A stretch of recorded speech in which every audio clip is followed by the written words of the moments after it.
Hello and welcome to Quick Charge. I'm Mikey G, and it's Tuesday, May 23rd. Several media outlets are reporting that Tesla has released its first commercial after Elon Musk said that the company would try a little advertising. Indeed, last week, Musk announced a reversal of the long-standing strategy that Tesla does not spend money on advertising, which many Tesla investors have petitioned for in the past. Seemingly because of the timing of this announcement, media outlets have deemed a new video on Tesla's Twitter account as a commercial. At 2 minutes long, the video hears a description from a customer on the benefits, features, and experience of owning a Tesla. As the title of the video indicates, it is part of Tesla's Drive to Believe program, which originated 8 years ago as part of a series of promotional videos for Tesla owners. So it's not really a TV or even a digital video ad in terms of digestibility, and especially runtime. Also, it's just sitting on Tesla's Twitter page instead of a paid position.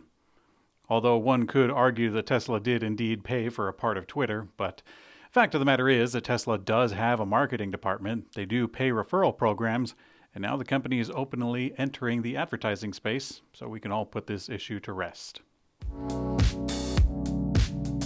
Tesla is starting to import Chinese-made electric cars into the Canadian market, which could have a big impact. The Shanghai Tesla factory ramped up production so well that it became Tesla's main export hub, mainly to Europe, Asia, and Australia. But then in Canada, recently a new Model Y rear-wheel drive brought the price of the electric SUV down to $59,990 Canadian. At the time, many suspected that the new lower-range version could be built using lithium iron phosphate cells, like Tesla's base Model 3. Could also mean that the whole car was made at Shanghai, but now indeed we are starting to see them showing up in the vehicle inventory website, and the VIN confirms that they are coming from China. According to information from local Chinese media, Tesla is looking to ship as many as 10,000 vehicles from China to North America this quarter. Virtually all of these vehicles are going to wind up in Canada, at least we assume, because U.S. buyers won't get access to the federal tax credit on account of their import. Tesla shareholders are showing overwhelming support for Elon Musk in a re-election vote. This is some solid news of solidarity, as many Tesla shareholders have been unhappy with Musk since he acquired Twitter.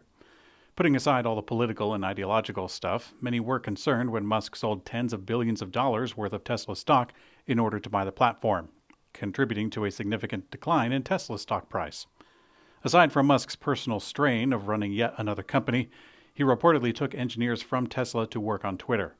Some Tesla investors were calling for the board to rein him in, some going so far as to asking for him to not be the CEO anymore. Those calls didn't really amount to much, as the official results of the votes are in, and they are overwhelmingly in Musk's favor. Undoubtedly, many of the concerns were laid to rest when Musk announced a new CEO for Twitter recently, which hopefully puts his attention back on the big T.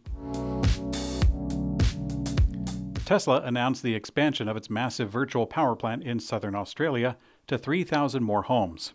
Back in 2018, Tesla announced that it had reached a deal with the South Australian government to install solar arrays and power walls on up to 5,000 homes, many of them low-income families. Over the last few years, Tesla has gradually deployed power walls to homes all over the area, working towards the goal. Tesla has confirmed that they have deployed 4,000 power walls, and they have been authorized on a new phase to add another 3,000. In the announcement, Tesla added that this new phase of the virtual power plant allows for Powerwall to be deployed with solar power. Lordstown Motors announced a reverse stock split in an attempt to remain on the NASDAQ stock exchange. As a quick recap, the American EV pickup startup, they came out swinging with a pretty good product that got at least one accolade, and also a stock offering through an SPAC deal. However, they floundered early on and never really reached meaningful production. In a recent announcement, they made 56 vehicles and delivered 18 to customers. The company's large-scale financial backer, Foxconn, they backed out on a stock delisting clause with Lordstown, and now Lordstown is on the ropes. The 1-to-15 reverse stock split was approved by shareholders at its 2023 annual meeting, and the goal of keeping the stock above $1 for 10 consecutive days. Their hope is that this will satisfy Foxconn, and they can get that deal back on the table. Good luck, guys. Lotus Cars and Alpine have announced that after 2 years, they are no longer co-developing an all-electric sports coupe that was slated to replace the combustion engine Alpine A110. According to an email from Lotus sent to Automotive News Europe, the automakers have decided to exit the joint development, saying that the mutual decision was reached amicably. This decision follows news out of Bloomberg last week that Renault is considering using its own internal technology to build up its Alpine brand EVs, rather than rely on Lotus and its majority owner, which is Geely.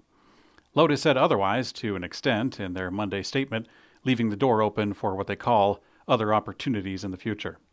Alpine's immediate focus will be on delivering the Renault 5 Alpine, described as a hot hatch version of the upcoming 5 EV, also from Renault, and that's coming out in 2024. Ford CEO Jim Farley revealed that the automaker would include AM broadcast capability for all Ford electric vehicles. After several automakers, including Ford, Tesla, Volkswagen, Volvo, Polestar, and others, they began passing on AM radio, and it sparked a heated debate. During the event of an emergency, such as a natural disaster, AM radio is one way that the government communicates with the public, as the frequencies can travel great distances.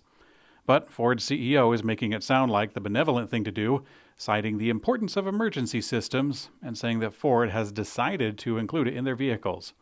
But wouldn't you know it, a group of lawmakers introduced a new bill last week aimed at preserving AM broadcast radio by banning automakers from eliminating it in new vehicles. So, good move, Ford. You did it.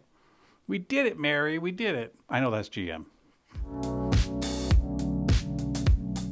Uber has signed a multi-year strategic partnership with robotaxi developer Waymo, offering driverless rides and deliveries to customers across Waymo's platform.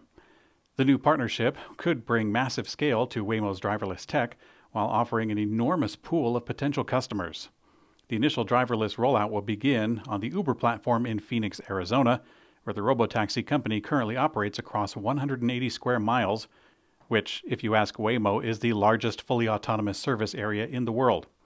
Services will be available to Uber users later this year and will include the ability to schedule both ride-hailing trips and local deliveries. Solid-state battery developer Factorial Energy has received globally recognized certification from the United Nations to begin safely shipping its technology to customers around the globe. At this past CES, back in January of 23, Factorial Energy unveiled a prototype of a 100 amp-hour solid-state cell.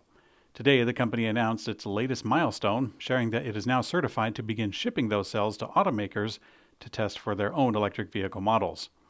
Factorial Energy states that the certification thus far ensures safe transport, and I'm going to assume that that means that actual automotive certification will happen at a later date. In today's community comment found on YouTube, most of you appreciated the psychedelic ending that I made for yesterday's show. I shortened up the song a little bit, but I used the heavy instrumental section from the song Are You Receiving Me from Golden Earring. I was also considering Get Ready from Rare Earth, On the Corner from Miles Davis, and of course, the Nile song from Pink Floyd. Hopefully that gives you an insight into some of my musical tastes, but only a few of them. Thanks for watching Quick Charge by Electrek. I'm Mikey G, and I hope you have a great day.